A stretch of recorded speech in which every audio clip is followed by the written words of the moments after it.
tal, amigos? Bienvenidos a su programa Ser Arte. Mi nombre es Elisa Salvador y el día de hoy, Tony, estamos muy emocionados porque tenemos aquí a un gran personaje. Él es Manuel García Estrada, es un comunicador social, político, y por supuesto también se dedica mucho a lo que es la difusión empresarial de culturas, y por supuesto para aquellos que de seguro lo han de conocer por su canal, ¿no? El Hijo del Rayo. Pues bienvenido, Manuel. Muchas gracias por estar aquí, Diego. Ustedes me han invitado y la verdad es que agradezco mucho que me hayan considerado. Muy bien, y bueno, gracias por acompañarnos en el estudio de Ser Arte el día de hoy.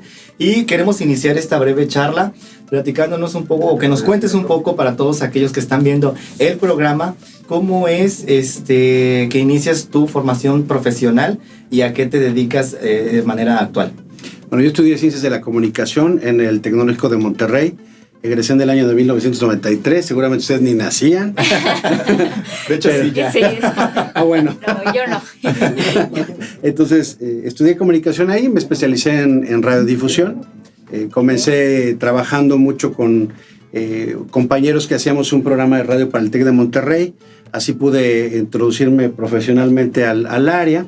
También escribía para la revista del propio campus. Y bueno, pues al finalizar los estudios académicos y esta experiencia de radiodifusión, que llevaba yo programas que eran institucionales del TEC, luego otros que eran de la vinculación con el TEC, con una estación que se llamaba FM Globo Estéreo y con otra que es Radio y Televisión Mexiquense. Cuando salí, mi primer trabajo que tuve fue en Radio y Televisión Mexiquense como productor, y ahí, por ejemplo, hacía programas que tenían que ver, sí, con el ámbito cultural, pero también desarrollé, por ejemplo, la media hora estatal de la hora nacional del Estado de México. Entonces, por ahí como que fui conociendo otros panoramas. La vida me fue llevando mucho al trabajo de radio hasta que aprendí de todo, ¿no? Operar, editar, levantar cables, ser locutor, lanzar noticiero, hasta dirigir una estación de radio. Ahora sí que radio todo me lo sé. Y después, bueno, pues fui estudiando más cosas. Me fui especializando en áreas básicamente de gestión cultural y educación, porque también fui maestro universitario durante 12 años y también me metí mucho a la preparación sobre pedagogía, sobre asesoramiento educativo. Me encanta a mí me encantaba trabajar con lo que los maestros llamaban alumnos problemáticos, y la verdad es que yo nunca tuve alumnos problemas, claro, porque todos les di educación pues personalizada, reconociendo cómo es cada persona y respetando ese ser. Y pues estudié eso también.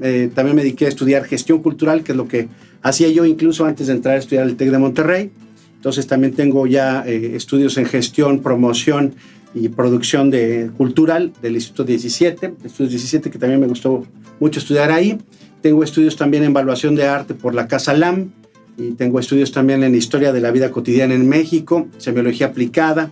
Me he metido a estudiar muchas cosas y al final, pues eso me abrió un panorama muy grande a poder hacer una serie de actividades que tenían que ver con las artes, con las ciencias y por supuesto pues con la idea y siempre de estar manteniendo una posibilidad de formar más personas, ¿no? Tanto en gestión, tanto en comunicación, donde se podía, siempre he podido o he querido apoyar a los chavos, ¿no? Claro.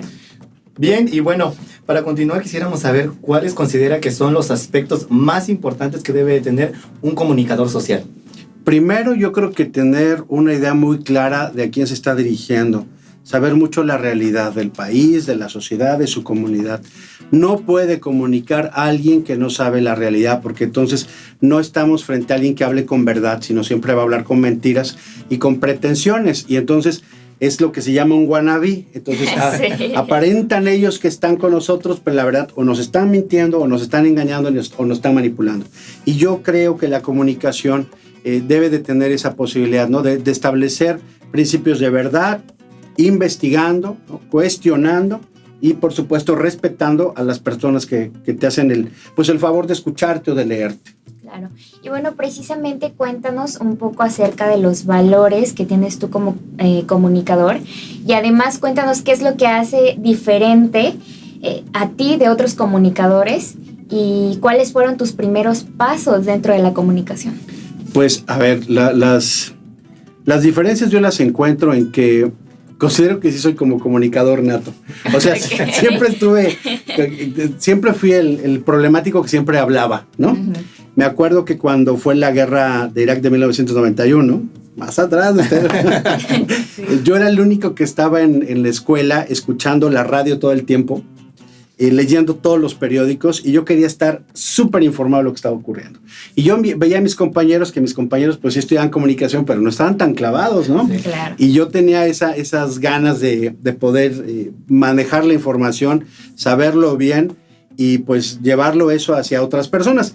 En aquel tiempo pues no había internet. Si hubiera habido internet yo hubiera estado haciendo ya YouTube desde hace muchos años. Sí. Pero de eso ha sido como la manera en que yo me he desarrollado. Ahora, ¿qué principios tengo? Bueno, siempre es establecer un principio de verdad. Lo que no me gusta es mentir. Y cuando veo que hay algo que no quisiera yo decirlo, lo contextualizo y entonces cuestiono a la gente. Jamás les miento. Entonces, ¿qué ocurre? Si yo veo que hay una persona que no está diciendo la verdad, no refuerzo ese pensamiento. Lo que hago es que la gente lo cuestione. Tampoco digo, es un mentiroso, pero digo, piensen lo que está diciendo, duden, y creo que es un principio ético que siempre he manejado. A la gente, desde el principio de mi vida en la comunicación hasta las transmisiones que hago hoy en día, yo a la gente le digo, no creas en lo que yo te digo, duda, cuestiona, investiga y determina. Pero no creo en la imposición de una visión del mundo de nadie. Claro. Ok, perfecto. Y bueno, ¿qué tan importante considera que es el impacto que tiene para la sociedad lo que uno dice o lo que puede llegar a decir como comunicólogo? O sea, sabemos, acaba de mencionar algo muy importante, ¿no? Que decir, cuestiona. No creas todo lo que te estoy diciendo, incluso yo como comunicador, ¿no? ¿Qué tan importante consideras que es para la sociedad el decir las cosas con veracidad y tener pues esa apertura para que la gente se vuelva un poco más analítica? Bueno, primero, el poder de la palabra es muy fuerte. Y eso creo que lo saben los poetas y los músicos, los que componen. Ellos saben que a través de la palabra mueven las emociones de las personas y pueden hacer que la gente cambie. Entonces, creo que respetar la palabra es lo más relevante que hay. Es una cosa que debes de medir lo que estás diciendo, porque parece mentira, pero a veces uno cree que es fácil echar una broma y hay gente que lo toma en serio. Entonces, es un poder muy fuerte. Entonces, hay que tener una responsabilidad grande en esto. A veces yo critico a algunos estudiantes de comunicación contemporáneos.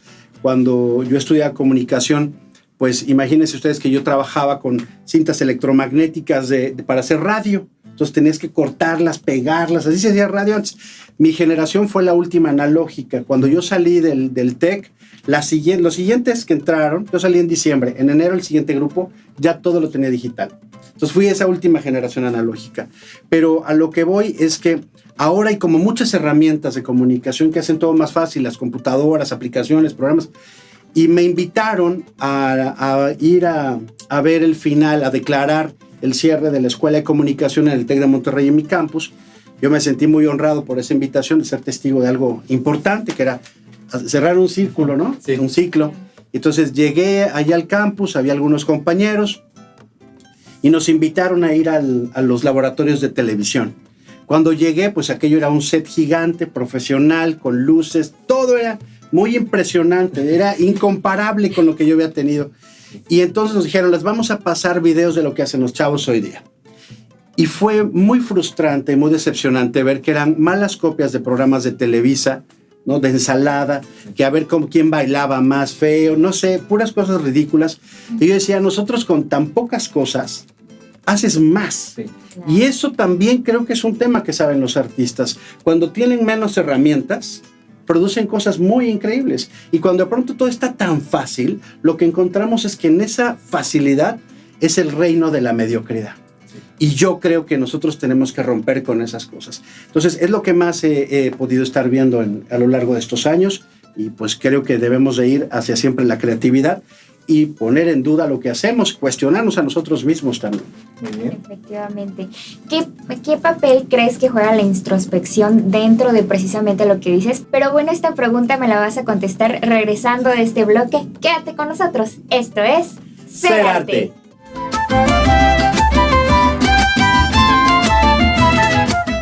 Ya estamos de regreso en tu programa, Ser Arte. Te recordamos que Ser Arte se transmite todos los miércoles a través de la señal de TVO a partir de las 8 p.m. No te olvides de buscarnos en redes sociales. Nos encuentras como Ser Arte TV.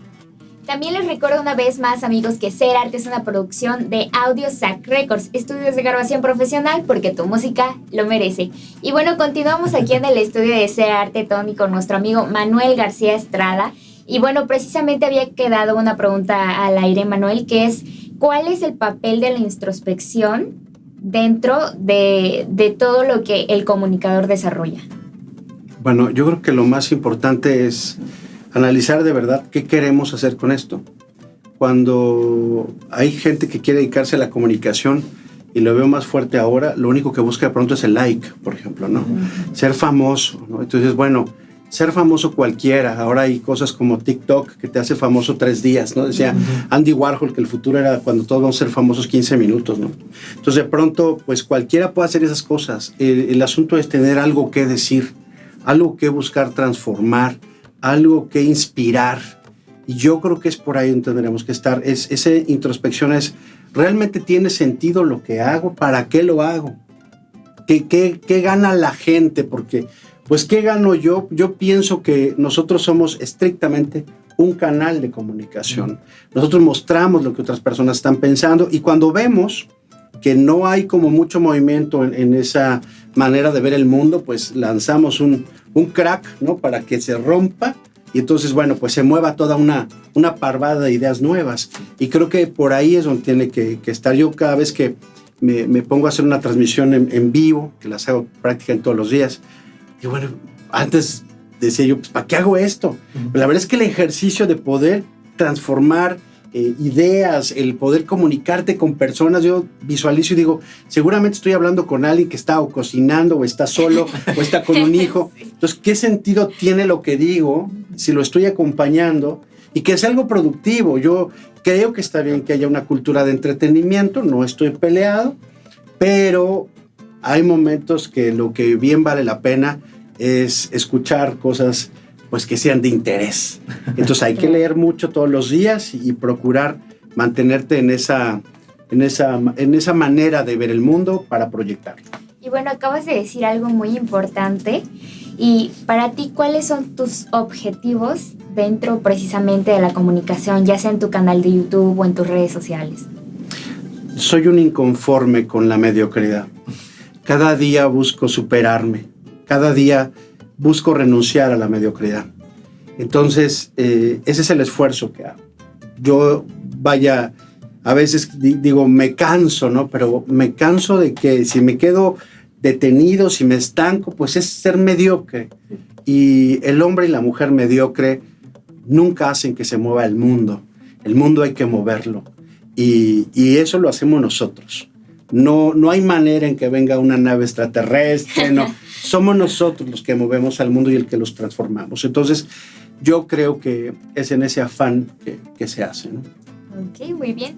Y bueno, hablando un poco acerca de tu contenido dentro de tu canal de YouTube, estuvimos ahí indagando un poco y bueno, hablas de temas muy interesantes, sobre todo de temas yo creo que conciernen mucho también a lo que es México y la región. Recientemente vi un video sobre que el café va a salvar a México. Me interesó mucho porque ahí tocas aspectos muy importantes sobre lo que es la producción del café dentro de México. Entonces no únicamente tocas temas culturales, no únicamente tocas temas políticos, sino también temas empresariales. Entonces cuéntanos un poco acerca de precisamente esas experiencias que has tenido. Como tú dices, un comunicador tiene que saber la realidad social de varias personas de una comunidad para poder hablar, ¿no? Entonces cuéntanos un poco acerca de esa experiencia dentro de esa comunidad que te hace a ti como tener otra visión totalmente diferente. Pues es muy chistoso porque yo vengo de una familia que se ha dedicado al café, por un lado. Entonces, y la otra es que la familia materna, pues estamos siempre rodeados de tostadores de café, que es el mero centro de Córdoba. Entonces, alrededor de la casa de mi abuela, pues siempre había un olor a café. Desde chiquito tuve esa experiencia. Mi abuelo paterno me hacía poder jugar en las bodegas de café tostado. Entonces me decía, solamente sin zapatos, como niños, te podías meter a estar en las montañas de café. Entonces eso lo tengo muy impregnado. Y pues no lo iba yo asimilando tan fuerte porque de pronto pues mi familia dejó de trabajar el café y en una época en que yo empecé a fundar bibliotecas comunitarias, yo llegaba a muchas comunidades de cafeticultores y les decía vamos a poner libros. Vaya, tengo una definición, me hicieron un favor de un periódico español, decía que yo era un sembrador de libros, ¿no? Porque llevaba libros para todos lados. Sí. Pero cuando llega una comunidad digo, y esta gente... le puedo traer libros, pero no tiene para comer, ¿no? Entonces, ¿qué hacemos? Se dedican al café, pues tenemos que transformar la realidad de su economía y es algo que llegué a un principio que es el derecho a la economía. El derecho a la economía es que tú puedas producir las cosas y que puedas elegir tu destino con ese dinero que tienes, ¿no? Y el café, pues fue lo que me llevó como a sacudirme más en ese tenor, ¿no? Mi mamá tenía una óptica, ella era microempresaria, mi bisabuelo paterno fue quien introdujo la Pepsi-Cola a la zona de Córdoba. Entonces como que ese punto comercial ya estaba, pero el café fue lo que me enganchó definitivamente. Primero porque daba un servicio, ¿sí? Ayudaba al derecho a la economía. Después, pues resultó que yo empecé a decir, bueno, ¿quién sabe más de café? Entonces fui encontrando a personajes que yo quería que vinieran a Córdoba a capacitar a la gente en café. En aquel tiempo, yo les voy a contar, había ya en esta región catadores de café, gente muy profesional. Córdoba se dedica al café, pero no estaban al acceso de todos.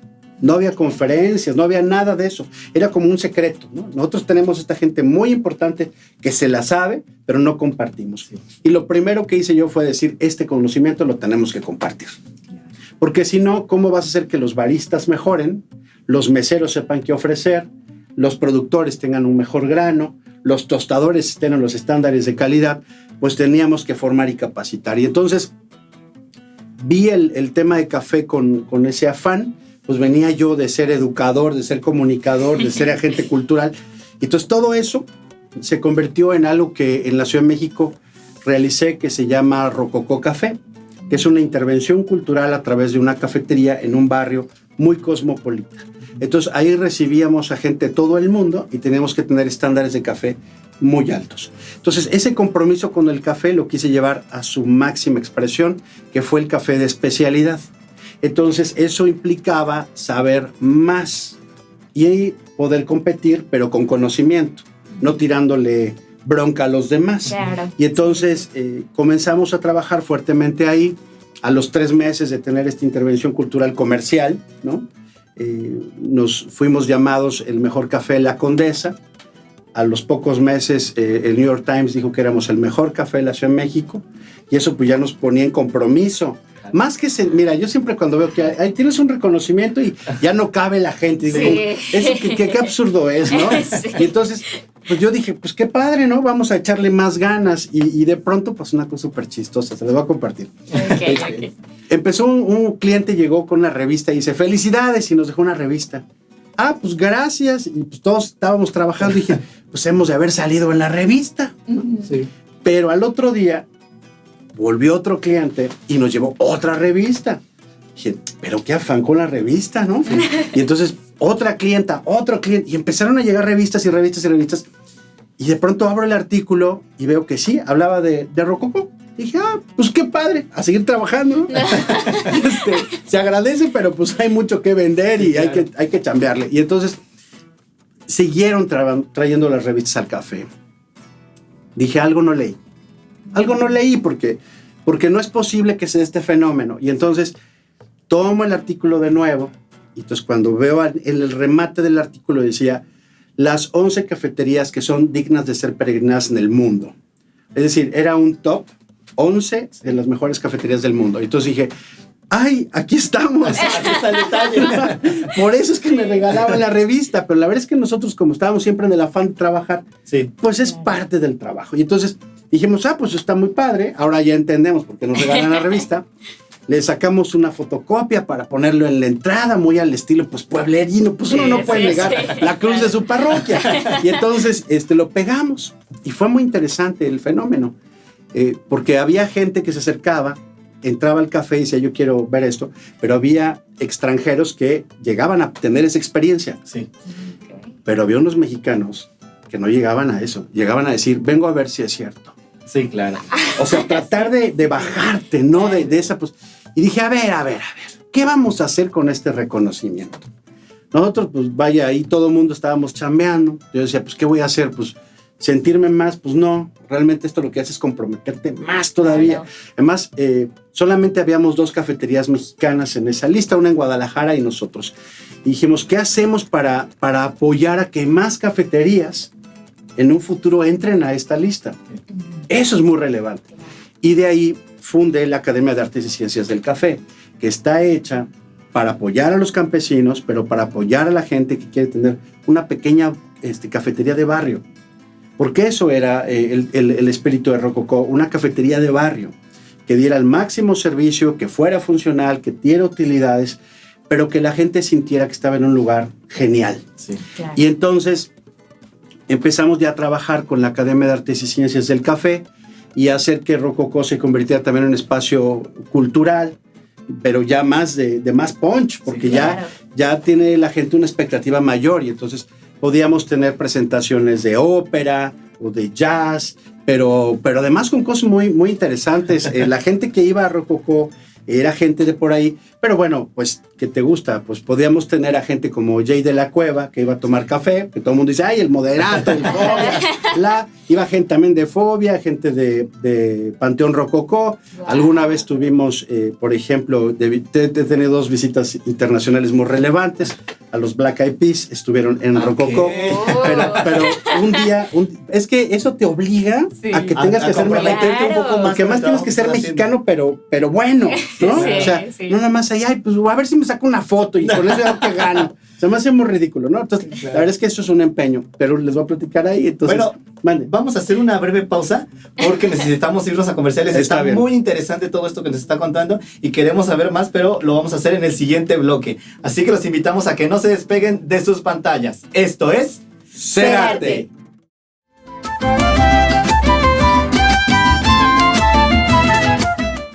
Ya estamos de regreso en tu programa Ser Arte. Mi nombre es Elisa Salvador y bueno, nos encontramos hoy con un maravilloso invitado. Cuéntanos, Tony, ¿quién es? Bueno, pues continuamos con Manuel García Estrada, que nos acompaña el día de hoy en el estudio y nos estaba contando un poco acerca de los frutos de su trabajo, más que el empeño de decir yo quiero crecer, yo quiero hacer o volverme internacional, fue el trabajo constante el que dio frutos.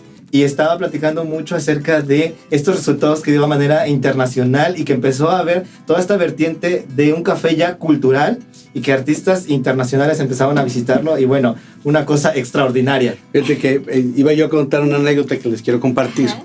Que una mañana voy bajándose el café, yo estaba a media cuadra de la cafetería, vivía a media cuadra en Parque España. Y entonces cuando estoy bajando me llega un WhatsApp de un barista de la cafetería y me dice, Manuel, está aquí Björk. Y yo ahí sí dije, esto es el acabose, ¿no? Porque amo a Björk, ¿no? Se me hace una de las personas más creativas del mundo. Wow. Y dije, esto, además es como un elfo, ¿no? ¿Sí? Entonces dije, vamos a ver un elfo. Y entonces, corrí así para bajar a la planta baja del edificio. Corrí como loco y de pronto cuando iba yo con los al café dije, es Björk. No puedo llegar corriendo, no puedo llegar. Claro. Sí. Estoico, porque además ella es muy diferente, es muy extraña, ¿no?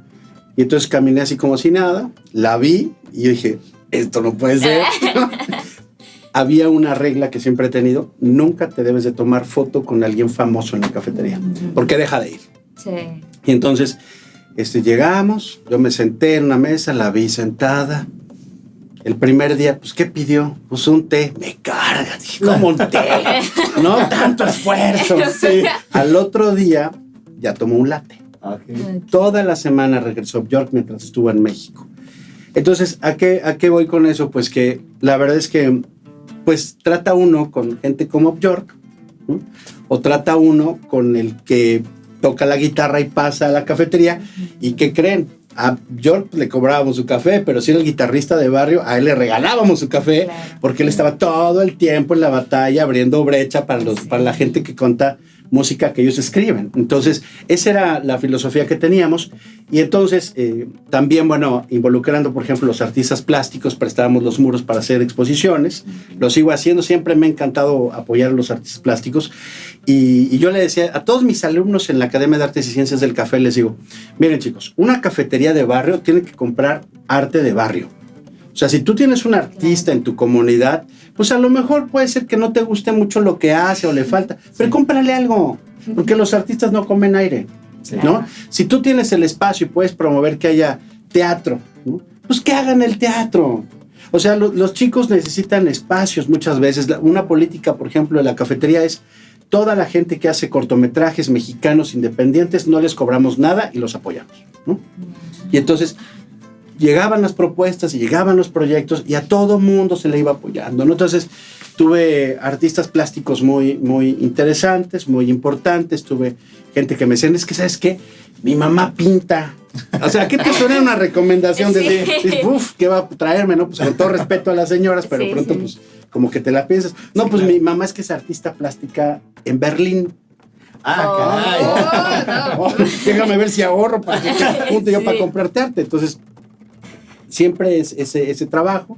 Entonces, exponíamos gente de todas partes. Había una regla básica. El lugar estaba básicamente abierto para los clientes, que eran lo primero. Claro. Que ya de por sí pues, no eran cualquier cliente. Sí. Y segunda, para los que estaban relacionados con los clientes del café, ¿no? Entonces, mi mamá, mi primo que pinta, entonces esa gente es la que nosotros reforzábamos mucho. Y entonces, en los muros siempre teníamos artistas prácticamente locales, ¿no? Por este afán de tener ese servicio a los artistas plásticos. Entonces, así se fue dando la vida de la cafetería. Nos expandimos a trabajar en el parque con una política muy interesante de aquel gobierno. De hecho, pues como teníamos ese trabajo cultural ahí, éramos los encargados de aprobar que se hiciera el festival de la revista Marvin. Entonces la revista Marvin llegaba con nosotros, le ayudábamos, veíamos que... Y se hacía ese trabajo colaborativo en desarrollo de la cultura ahí. Entonces, de hecho, el último concierto que hicimos fue justo antes de que empezara la pandemia, el 15 de marzo. Presentamos a Luri Molina, el contrabajista de Pate de Foix y de Natalia Lafourcade, junto con Diego Maroto, el mejor saxofonista que hay.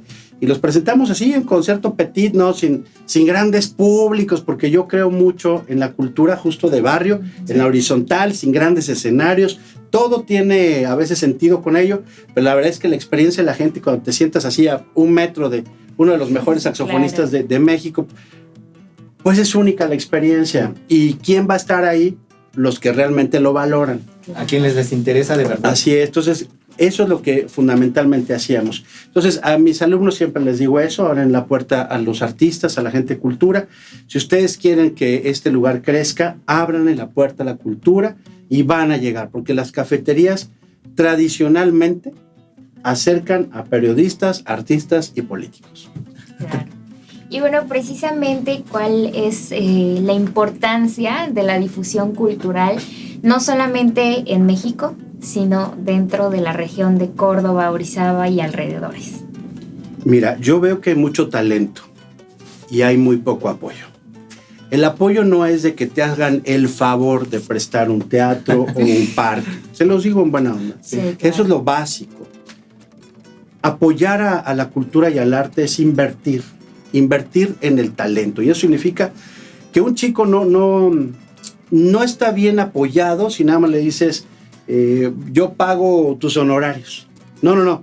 Si yo tengo un chico talentoso en música, ¿por qué no va a ver el mundo?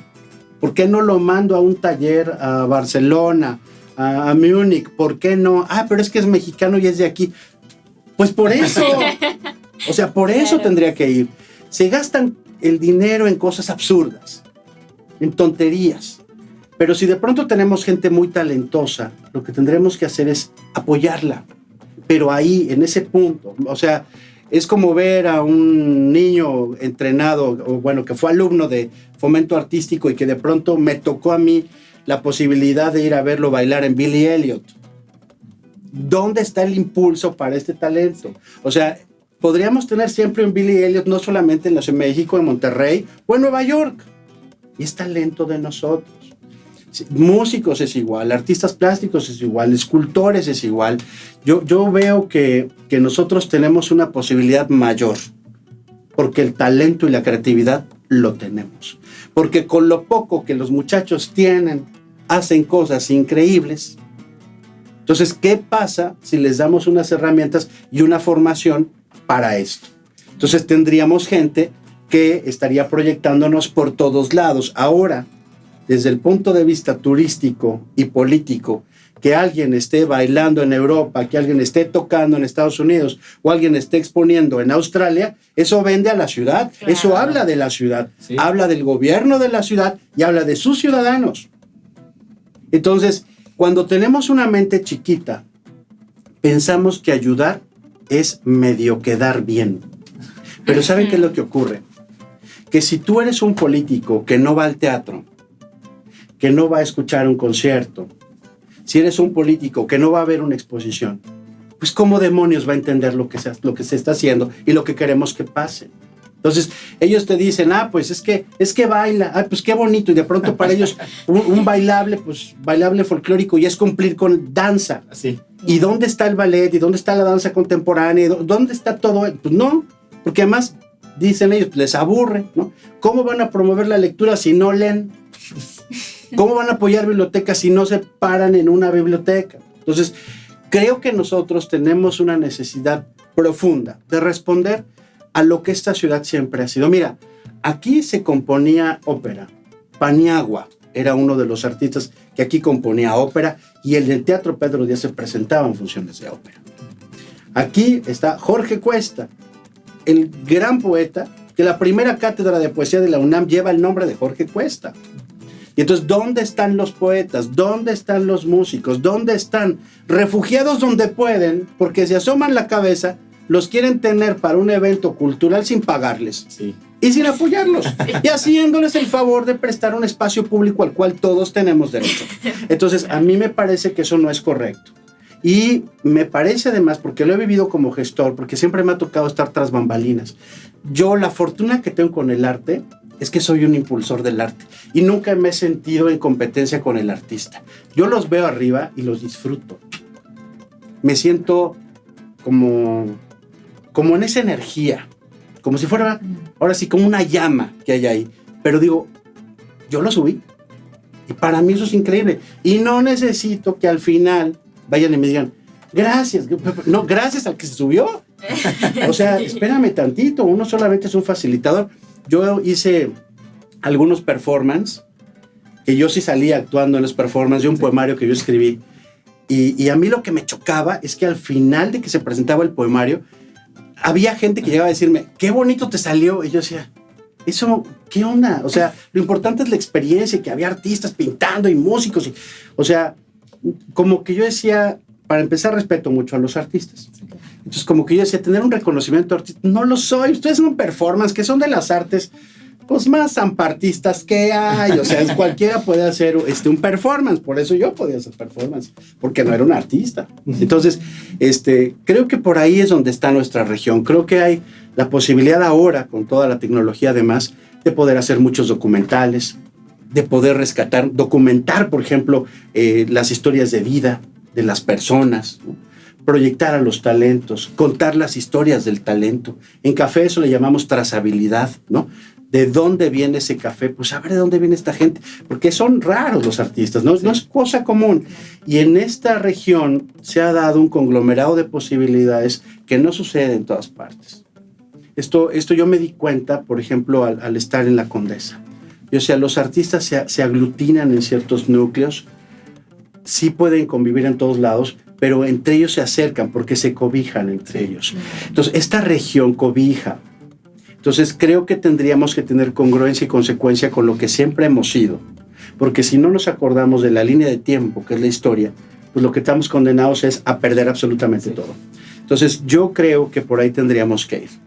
Muy bien. Y bueno, la siguiente pregunta que vamos a dejar pendiente para el siguiente bloque sería, ¿cómo considera que está el panorama actualmente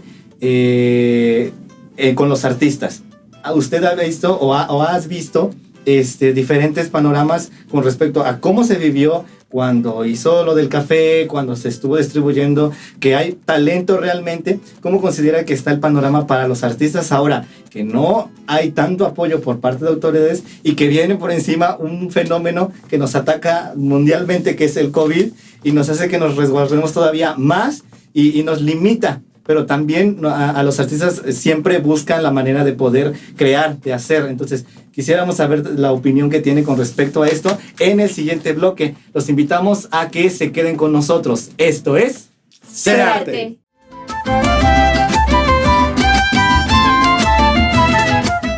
Ya estamos de regreso en tu programa, Ser Arte. Te recordamos que Ser Arte se transmite todos los miércoles a través de la señal de TV o Canal 80 a partir de las 8 p.m. No te olvides de buscarnos en todas las plataformas y redes sociales digitales. Nos encuentras como Ser Arte TV. También recuerden, amigos, que Ser Arte es una producción más de Audio Sac Records, estudios de grabación profesional, porque tu música lo merece. Y bueno, cuéntanos, Tony, la pregunta que tenías a continuación. Bien, nos quedamos con esta pregunta al aire de qué diferencia ve, primeramente, qué diferencia ve de los artistas de antes a la actualidad, cuál es el panorama en el que se encuentran, y aunado a la situación de que no hay un apoyo certero por las autoridades de distintos gobiernos, y aunado a lo que es la situación de COVID-19. Bueno, primero quisiera yo aclararle a los papás que de pronto piensan que sus hijos quieren ser artistas y que si hacemos más actividades culturales todos van a ser artistas. El que va a hacer otra cosa, le favorece tener una experiencia de arte. Sí. El arte lo que estimula es el hemisferio derecho del cerebro, que es el creativo, y la creatividad nos ayuda a crear tecnología, a crear puentes, a crear casas, no solamente a hacer pinturas, ¿no? Que es importante que todo el mundo sepa. Sí. Y bueno, pues respecto a los artistas de antes y ahora, los artistas siempre han padecido las mismas cosas, el olvido y el abandono hace muchos años. Entonces no encuentro mucha diferencia ahí. Claro. Lo que sí veo ahora es que tienen un panorama pues universal. O sea, antes que te enteraras lo que estaba pasando en una ciudad en Europa o en Canadá, pues era muy difícil, era la prensa, era por correo. Ahora con la tecnología lo que tenemos es que podemos saber lo que está pasando en este momento en una galería de Tokio y nos puede inspirar un artista japonés. Entonces, sí, yo creo que eso es una gran ventaja que hay ahora, que componer música de pronto es como más fácil, ¿no? Y que a veces yo tengo hasta mis dudas, digo, como que hay que meterle un poquito más, ¿no, chavos? Sí. Y también, por ejemplo, en el tema, por ejemplo, fotografía, ahora que todo el mundo tiene Instagram, ¿dónde están los fotógrafos? Entonces, creo que hay como un panorama interesante de redefinir el papel del creador como artista, ¿no? Más que el que todos podemos, porque cualquiera puede hacer su TikTok y decir que es comunicador, ¿no? Pero no es así. Sí, claro. Entonces, y en lo que es los tiempos de COVID, lo que viene a ser la nueva normalidad, mira, yo considero que nosotros tenemos que tener, primero, valor para enfrentar al mundo y todos los obstáculos que vengan. No hay manera en que me convenzan que nos tiene que dominar el miedo. Nosotros no podemos ser una sociedad de miedo, menos los cordobeses que hemos ganado batallas, que hemos hecho tantas cosas. El miedo aquí no va, porque el miedo mata la creatividad. Entonces no creo que el miedo sea una alternativa. Lo que tenemos que hacer es enfrentar los obstáculos de la vida como son, como vienen. El barco está seguro en el puerto, pero se hizo para navegar. Y yo no me puedo explicar que nos vengan a decir que una experiencia, por ejemplo, de teatro, es teatro si lo vemos en video. Ya no es teatro, es video. Entiendo que con todo lo que está pasando, pues actores, directores han visto cómo le hacen para que puedan seguir funcionando las cosas y porque además tienen que ganar dinero. Eso lo entiendo perfecto. Pero si a mí me preguntas qué podríamos hacer para la época de post-COVID, es muy sencillo. Tenemos que reabrir el arte y la cultura. No podemos mantenernos ajenos a la experiencia sensorial, sensitiva del arte. No podemos. Una pantalla lo hace frío. Mira, no es lo mismo que veas el Circo del Sol en video por YouTube en estreno mundial, a que estés sentado en la primera fila, en la cuarta fila y que pasen por encima de ti los artistas. Sí. Entonces, es diferente, se vibra diferente. Entonces, yo creo que hay que prepararnos para ese escenario. ¿Qué es lo que la autoridad tendría que estar haciendo? pues meterle bien fuerte al tema de que si la vacuna, que si los medicamentos, que si el entrenamiento de médicos, enfermeras. Necesitamos un sistema de salud que garantice que si nos enfermamos, de lo que sea, vamos a salir adelante, de lo que sea. Sí. Porque no encuentro un solo político en el mundo que pueda detener el contagio de un virus. No le va a mandar, ¿no? Claro. Y no vamos a tener esta política. Después de las 7 ya no sale el virus, o sí sale guarote. Entonces, el artista, Sí, claro. además el artista no puede tener miedo. El artista es audaz, el artista va más allá. Entiendo de la responsabilidad que puedan tener con la gente. Eso lo entiendo perfecto. Pero no significa que tengamos que restringir la capacidad de lo que somos por el miedo. Me parece que no. Entonces, ¿qué es lo que debe de pasar con un gobierno para la nueva normalidad? Tiene que duplicar, triplicar el apoyo. No hay de otro. O sea, necesitamos que la gente empiece en una nueva etapa, porque cuando acabe todo esto, chicos, habrá que convencer a la gente que deje de tener miedo. Sí. Entonces, ¿cómo le vas a hacer para que lleguen a un concierto masivo? Dicen, ya no va a haber, perdón, se murió Maradona y había 1 millón de personas en la calle. Sí. Sí. Por cierto, tampoco vi que se murieran ese 1 millón de personas, pero tenemos que volver a tener las experiencias. Y entonces nos va a costar trabajo, sí, pero la autoridad tiene que meterle coco y dinero, porque tenemos que salir adelante. Esto no nos va a vencer. Nunca nos han vencido ninguno de los obstáculos y lo vamos a pasar también. Y yo creo que todos los creadores lo saben. Por más que nos quieran meter miedo para que dejemos de pensar y de crear, no, señor. La libertad se alimenta de arte y de cultura. Y si aquí algo sabemos en esta ciudad donde se firmó la independencia de México, es de libertad. Así que el miedo que sea para los poquitos, el valor que sea para todos. Muy bien, y bueno, hablando ya de manera personal, tiene un proyecto que es El Hijo del Rayo. También quisiéramos platicar un poco acerca de este canal, cómo es que nace este proyecto y hasta dónde ha llegado. Bueno, pues nació de manera incidental. Yo sirviendo café en mi cafetería, llegaron un par de personas que estaban haciendo videos para romper el cerco en aquel tiempo de la comunicación, que estaba manejado solamente por algunos grupos de información. Y entonces me dijeron que pues ellos estaban haciendo videos en un canal. Yo había hecho algunas producciones en mi canal personal, pero dije, bueno, me late trabajar en equipo, me gusta trabajar en equipo. Y entonces, pues resulta que ellos tenían un colectivo que se llamaba, ya le cambiamos el nombre, el colectivo Chairo de Confianza, El Hijo del Rayo, porque además siempre ha sido de ideas más hacia la izquierda que hacia las derechas, ¿no? Siempre el arte está más hacia las izquierdas. En algunas veces, algunos incluso de la izquierda les pone nervioso que hay artistas. Así que yo al final soy más artista que de ideologías. Okay. Y entonces, pero en aquel momento teníamos esa posibilidad y empezamos haciendo 9 videos de capacitación electoral para la democracia, porque es uno de los grandes compromisos que tengo de vida, el ayudar a la democracia. Y entonces hicimos estos 9 videos, les fue muy bien. Y entonces la gente nos empezó a pedir más videos de más temas. Dije, bueno, pues como ven, casi no me gusta hablar. Entonces, empecé a hablar y hablar, a hacer más videos.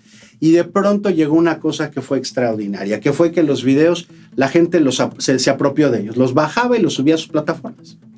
Y entonces hice un video en apoyo de los maestros. Yo, pues, al ser maestro y conocer tanto de la realidad de los maestros, pues siempre he estado con los maestros. No, es como el artista. Yo no puedo concebir el mundo sin artistas y sin maestros. Entonces, hice un video apoyando a los maestros. Es un video muy famoso que dice, para que caigan nueces hay que sacudir el árbol. Y entonces ese video se viraliza de una manera extraordinaria. ¿Y qué pasó? Pues me pasó lo mismo en la revista. La gente llegaba al café y me decía, ¿tú eres el de los videos? Y yo, pues yo soy el del café, manito. No sé. Yo soy ¿no? Y entonces, pues comenzó esa aventura. De pronto me mandaban fotos de que los videos míos estaban proyectándose en el plantón de los maestros en Tuxtla Gutiérrez, en las paredes de la catedral. Y dije, no, me va a quemar la iglesia. Y pero bueno, los videos empezaron a moverse y de pronto se viralizaron mucho y pues crecimos exponencialmente. Y los videos también empezaron a crecer en cuanto a los temas. Yo he tratado absolutamente todos los temas. Incluso, bueno, pues yo veo que a veces hay periodistas que dicen, me amenazaron. Yo, bueno, no, a mí me amenazaron de muerte hace años cuando comenzábamos con esto por ciertos temas que ni de política eran, Sí. ¿no? Y entonces me acuerdo que llegó una vez un una nota así que nos escribieron y me decían, por haber hablado del ejército, te vamos a cortar la cabeza y no sé qué.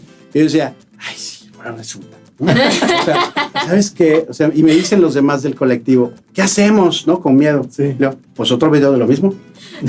Oye, pero volvieron a decirnos, pues otro más. O sea, que yo que voy a estarme callando, Sí, ¿no? sí. O sea, al final nuestro país es lo que es. Y dicen que el que no acepta la realidad la sufre. Claro. Y el que la acepta la transforma. Entonces yo decía, hay que aceptar lo que somos. Entonces fuimos para adelante y ya de ahí pues nos fuimos encaminando mucho más cerca de la cuestión política. Y yo estuve apoyando mucho y lo sigo haciendo al presidente de la República. Yo considero que es un proyecto atípico en este país, nos trata como adultos, habla de moral, habla de ética, hay de todo como en Botica, pero hay temas que nunca los habían hablado. Sí, claro. Punto. Entonces, yo estoy de acuerdo con esto. Entonces, y pues me meto ahí muy fuerte en ese plano y pues acabo estando en el top 10 de influenciadores de la campaña de Andrés Manuel.